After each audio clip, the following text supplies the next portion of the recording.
Martha, your father-in-law is on life support, and your mother-in-law collapsed trying to care for him. Come, please." My voice quivered as I relayed the devastating news over the phone, but Paul's response was icy. "Figure it out yourself. I'm with Wendy, and you know how she needs me." I froze, my heart sinking. "But Paul, your parents—" "I said figure it out," he snapped before abruptly hanging up. Tears welled in my eyes as I stared at the phone, my hands trembling. How could he be so callous? His own parents were in crisis, and all he cared about was that woman he was having an affair with. Gathering my composure, I rushed to the hospital, my mind racing. Joan and Pete had been struggling with their health for months, and I'd been doing everything I could to support them, cooking meals, cleaning, running errands. But it was never enough for Paul. He was always working late, coming home irritable and distant. At the hospital, I found Joan unconscious in the waiting room, surrounded by nurses. Pete had taken a turn for the worse, and in her desperation to get help, Joan had collapsed from exhaustion. "Mrs. Granger?" The doctor approached me with a somber expression. "Your father-in-law is in critical condition. We've done everything we can, but—" He trailed off, his meaning clear. I nodded numbly, fighting back tears. Pete had been like a father to me, always kind and supportive, unlike his son. And Joan, sweet Joan, who had welcomed me into the family with open arms, now lay unconscious, her fate uncertain. Over the next few hours, a flurry of activity surrounded me as doctors and nurses tended to Joan and Pete. I made countless calls, trying in vain to reach Paul, but he never answered. Alone and overwhelmed, I could only watch helplessly as the situation unraveled. Finally, a nurse approached me. "Mrs. Granger, your mother-in-law is awake and asking for you." I hurried to Joan's bedside, taking her frail hand in mine. Her eyes fluttered open, and she managed a weak smile. "Martha, dear, I'm so sorry for all this trouble." "Shh, don't worry about that now," I soothed, blinking back tears. "Just focus on getting better." Joan's gaze turned sorrowful. "I'm afraid it's too late for that. But you've been such a blessing to us, especially these past few months." She squeezed my hand. "Promise me you'll take care of yourself, no matter what happens." A lump formed in my throat as I nodded, unable to speak. Joan had always been so selfless, putting others before herself, even now. Her eyes drifted closed, and her breathing grew shallow. I held her hand tightly, my own breath catching in my chest. This remarkable woman, who had shown me more love and kindness than her own son, was slipping away. As the machines monitoring her vitals began to wail, I leaned forward, pressing my forehead to hers. "Thank you, Joan," I whispered through my tears, "for everything." In that moment, surrounded by the chaos of the hospital, I knew my life would never be the same. But as Joan took her last breath, a strange sense of calm washed over me. I had no idea what lay ahead, but I knew I had to find the strength to face it for her sake and my own. In the days following Joan's passing, I found myself reflecting on the life I had built with Paul and his family. What had started as a loving partnership had slowly devolved into a constant struggle, a battle to keep our household afloat amidst Paul's indifference and his parents' declining health. Joan had been my rock through it all, offering unwavering support and understanding. Even as her own strength waned, she would pull me aside and whisper words of encouragement. "You're doing so much for us, Martha. I don't know how we'd manage without you." Her gratitude was a stark contrast to Paul's dismissive attitude. He seemed to take my efforts for granted, expecting me to handle everything while he pursued his career ambitions and dalliances with that woman, Wendy. The night before she passed, Joan had taken my hand, her eyes pleading. "Promise me you'll take care of yourself, no matter what happens." At the time, I had nodded reassuringly, but now her words echoed in my mind, carrying a weight I hadn't fully grasped. As I sorted through Joan's belongings, preparing for the funeral arrangements, a wave of resentment washed over me. Where was Paul during all of this? Gallivanting around with his mistress while his own mother lay dying? The anger simmered within me, fueled by memories of the countless times I had sacrificed my own needs for his family. The endless loads of laundry, the meticulously prepared meals that went untouched, the sleepless nights spent tending to Pete's needs, all while Paul remained oblivious, consumed by his work and his selfish desires. Yet even as the bitterness threatened to consume me, I couldn't bring myself to abandon my duties. Joan and Pete had been more family to me than Paul ever was. I owed it to them to see this through, to give them the farewell they deserved. The day of the funeral arrived, and I found myself standing alone at the graveside, clutching a handful of freshly turned earth. Paul was nowhere to be found, lost in his own world of self-indulgence. As the minister's words faded into the crisp autumn air, I felt a gentle hand on my shoulder. Turning, I saw Deborah, my dearest friend from my days as an administrative assistant. Her kind eyes shone with understanding and sorrow. "Oh, Martha," she murmured, pulling me into a comforting embrace. "You've been through so much." In that moment, the floodgates opened, and I wept openly, releasing the torrent of emotions I had bottled up for far too long. Deborah held me close, offering a safe haven amidst the storm of grief and anger that threatened to overwhelm me. As we stood there, surrounded by the solemn reminders of loss, a newfound determination took root within me. Joan's final plea echoed in my mind, a clarion call to reclaim the life that had been slowly slipping away.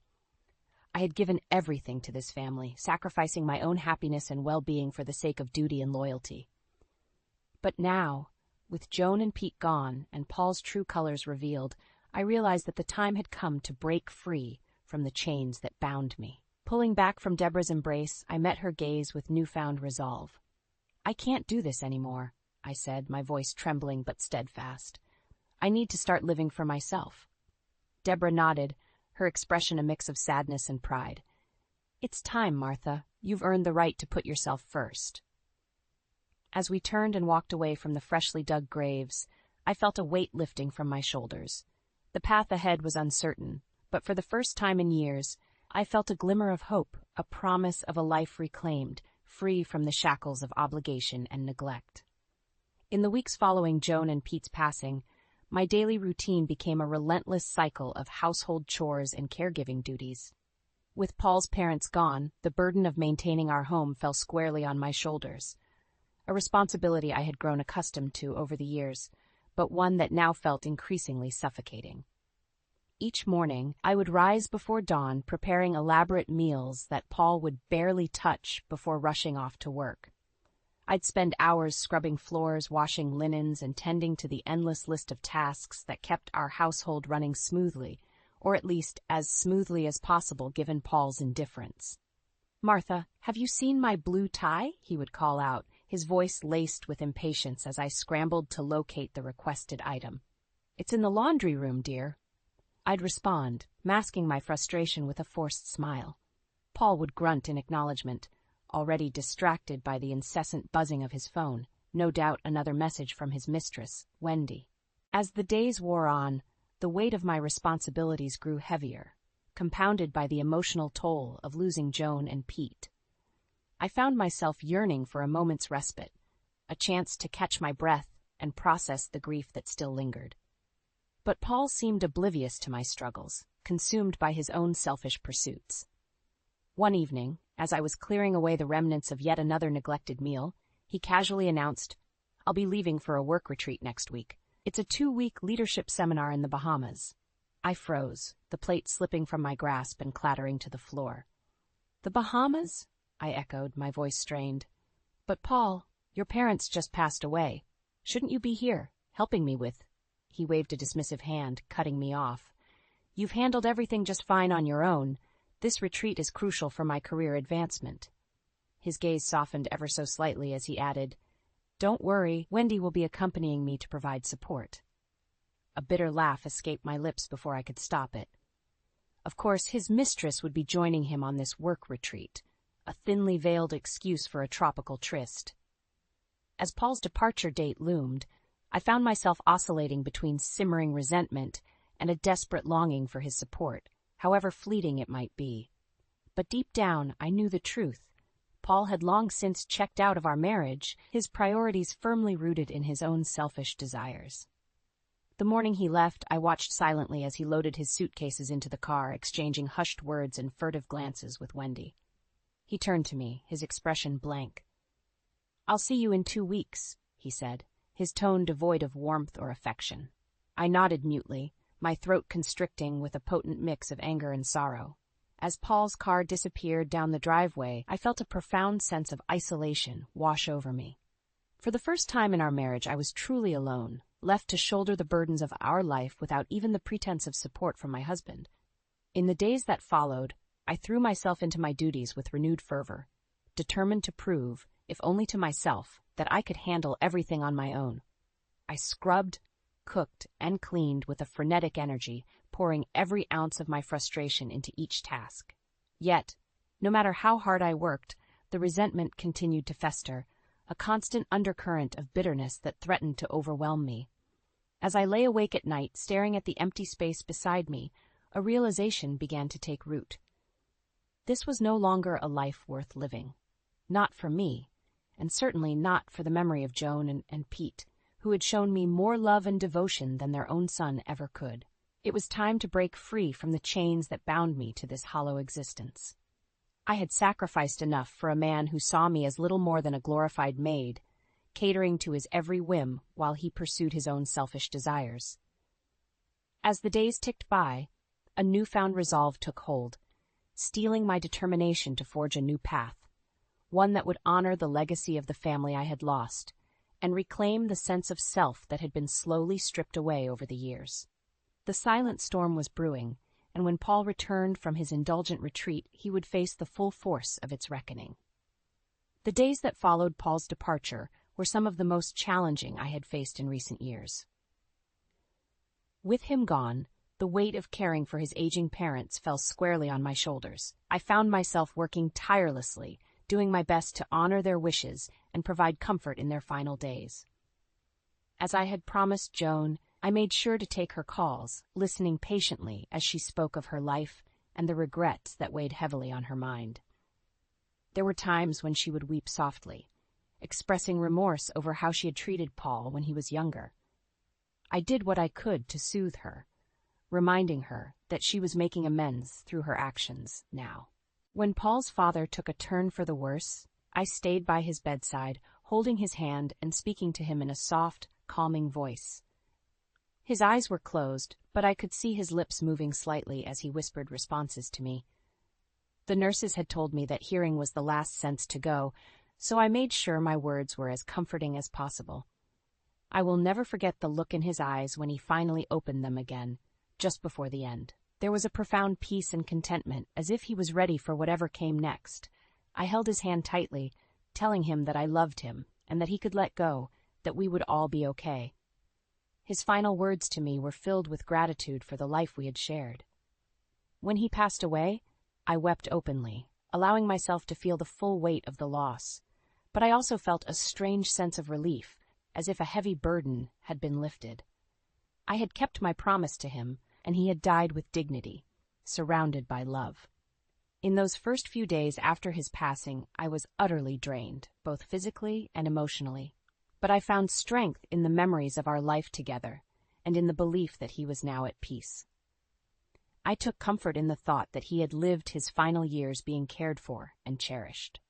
The funeral was a solemn occasion, but also a celebration of his life and legacy. I could sense that his spirit was still present, as watching over us through the outpouring of love and remembrance. As I stood there, receiving condolences and sharing stories, I felt his essence surrounding us all. In the aftermath, I focused on keeping his memory alive through my actions. I made sure to live up to the values he had instilled in me, showing kindness and compassion to others.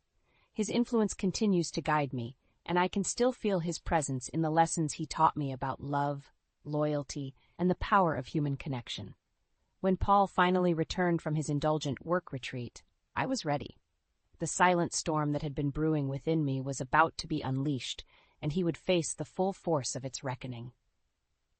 As he sauntered through the door, tanned and relaxed, a smug grin plastered across his face, I felt a surge of white-hot anger coursing through my veins. How dare he look so carefree, so utterly unburdened, when my world had been shattered by loss and betrayal? "Martha, you'll never believe the time we had in the Bahamas," he began, his voice dripping with self-satisfaction. "The resort was incredible, and Wendy was." "The funerals are over," I cut him off, my voice flat and devoid of emotion. "Your trip was more important, remember?" Paul's brow furrowed, and for a moment a flicker of confusion crossed his features. But it was quickly replaced by a mask of indifference. the same callous expression he had worn for years, dismissing my concerns and sacrifices as mere inconveniences. "What are you talking about?" he scoffed, setting down his luggage with a thud. I leveled my gaze at him, my hands balling into fists at my sides. "Your parents are dead, Paul. They're gone, and you weren't here." The words hung in the air, heavy and accusatory. Paul's face drained of color, and he stumbled back a step as if physically struck by the weight of my revelation. "That's impossible," he stammered, his eyes darting around the room, searching for some semblance of familiarity in the midst of this newfound chaos. "Is it?" I challenged, my voice rising with each syllable. "While you were off gallivanting with your mistress, I was here, holding your mother's hand as she took her last breath. I was the one who sat by your father's bedside, comforting him in his final moments, because his own son was too selfish and cowardly to be there." Paul's mouth opened and closed, but no words came out. For once, the man who had always had a glib response, a dismissive quip to deflect any hint of responsibility, was rendered speechless. I pressed on, the dam of pent-up resentment finally bursting forth. "And do you want to know the worst part? They knew, Paul. They knew about your affair with Wendy. They knew the kind of man you had become, and it broke their hearts." His eyes widened, and he took a step back, as if physically recoiling from the truth I had laid bare before him. How could you know about that?" he stammered, his voice barely above a whisper. A bitter laugh escaped my lips. "Did you really think you could keep it a secret forever? That I wouldn't eventually see through your lies and excuses?" I shook my head, my gaze hardening. "I'm done, Paul. I'm done with the lies, the neglect, the constant disrespect. You've made your choices, and now you'll have to live with the consequences." Paul's face contorted with a mixture of anger and desperation. "You can't do this, Martha," he snarled, his composure crumbling. "You can't just walk away after everything we've been through." "Can't I?" I countered, my voice steady and resolute. "Because from where I'm standing, it looks like you walked away from this marriage a long time ago. You just didn't have the decency to tell me." With those words, I turned and walked away, leaving Paul standing in the wreckage of his own making. The silent storm had finally broken, and in its wake, a newfound sense of clarity and purpose had emerged. It was time to start living for myself, to forge a path untethered by the weight of obligation and neglect that had defined my existence for far too long. The road ahead was uncertain, but one thing was clear. I would never again allow myself to be diminished or disrespected by the man who had once sworn to love and cherish me. The shackles had been broken, and I was finally free. After my confrontation with Paul, a strange sense of calm washed over me. It was as if a weight had been lifted, a burden I had carried for far too long finally cast aside. I knew what I had to do.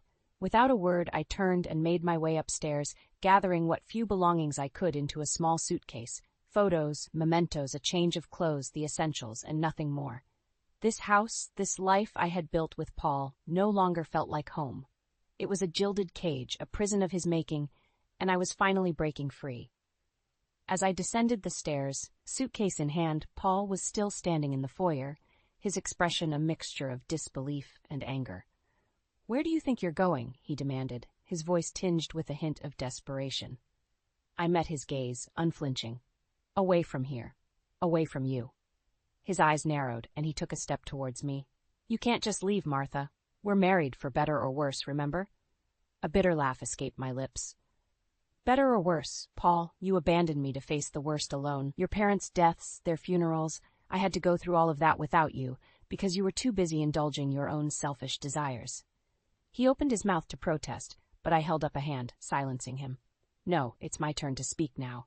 For years, I've sacrificed everything for you, for this family.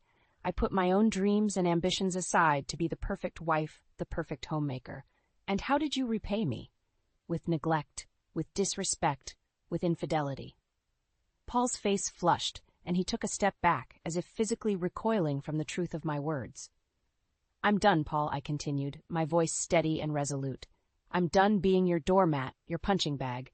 I deserve better than this, better than you." With those words, I turned and walked towards the front door, my heart pounding in my chest. This was it, the moment I had dreamed of for so long, the moment when I would finally reclaim my life, my dignity. "Martha, wait!"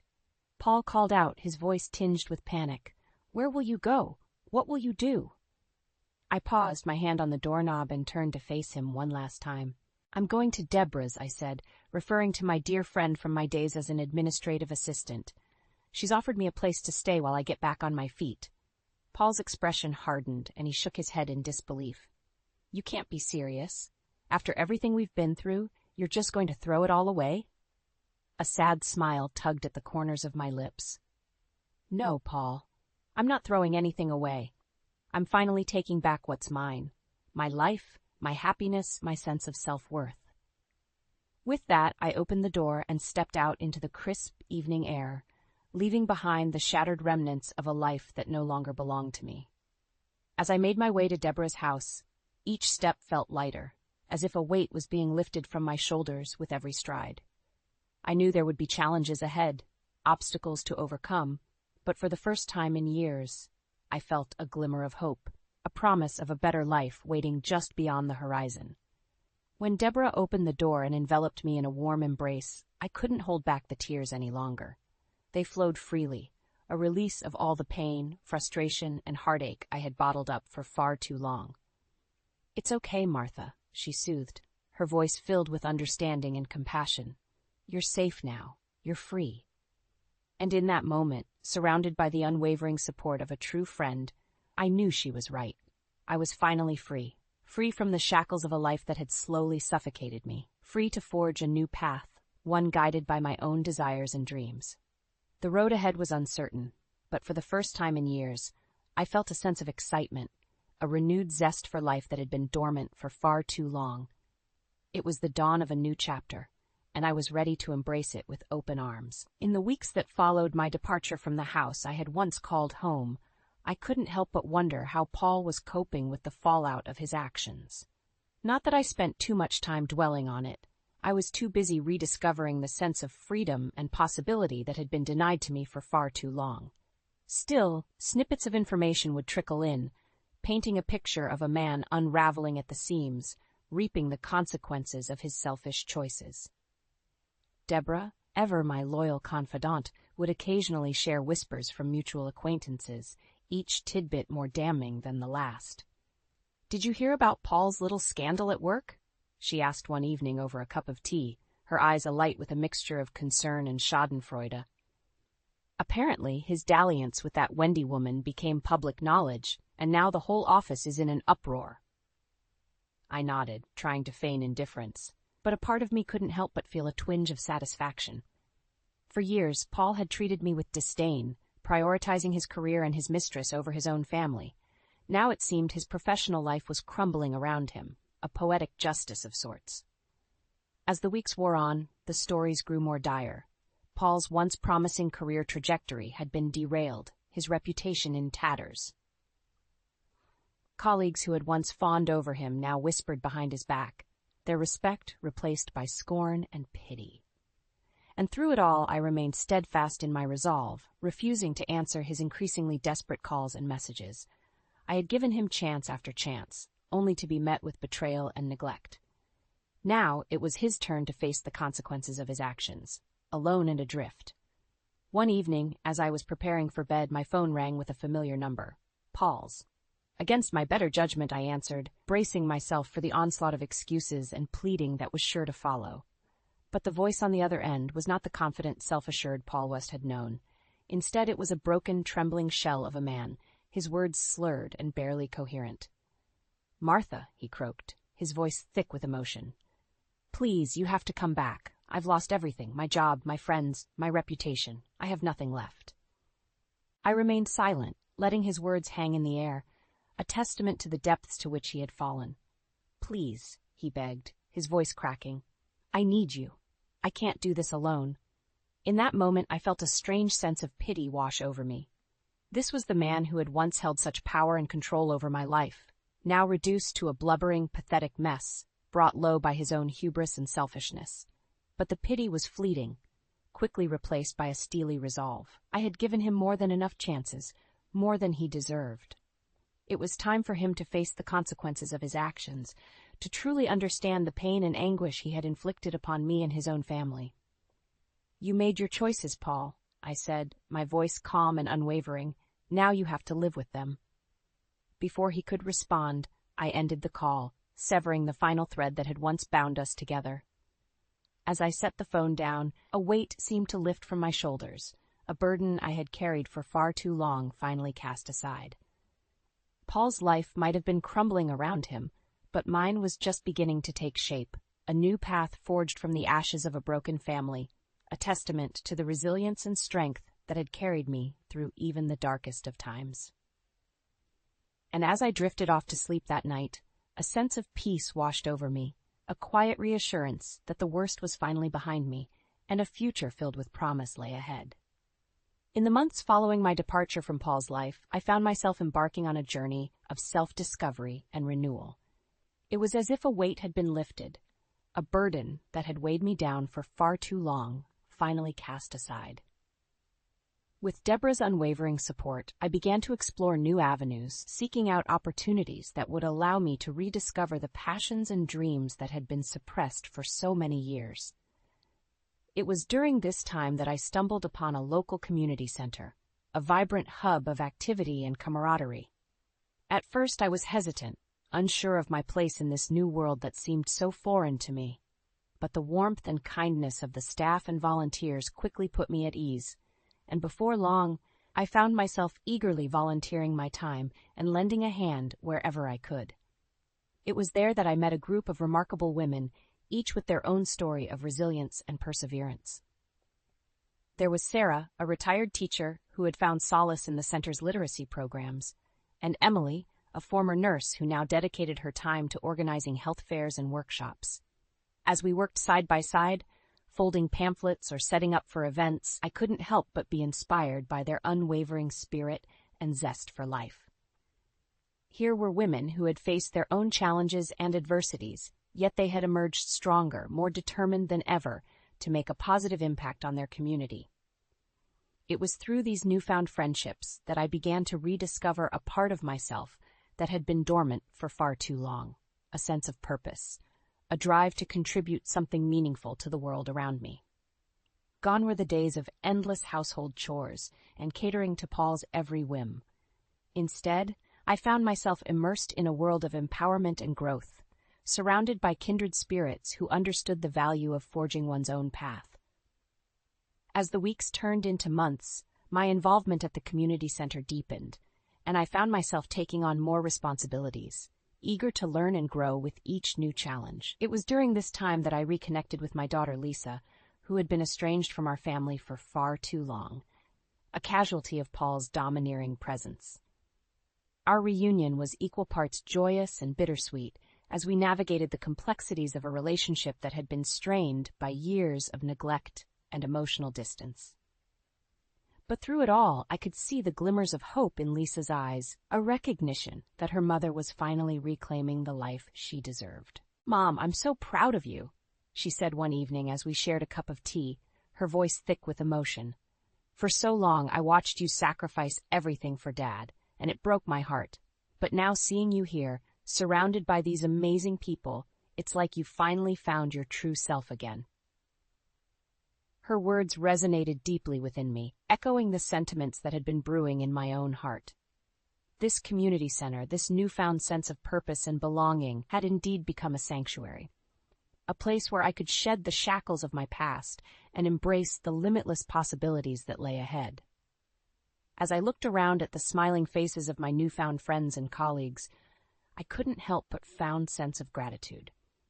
For too long, I had allowed myself to be defined by the expectations and demands of others, sacrificing my own happiness and identity in the process.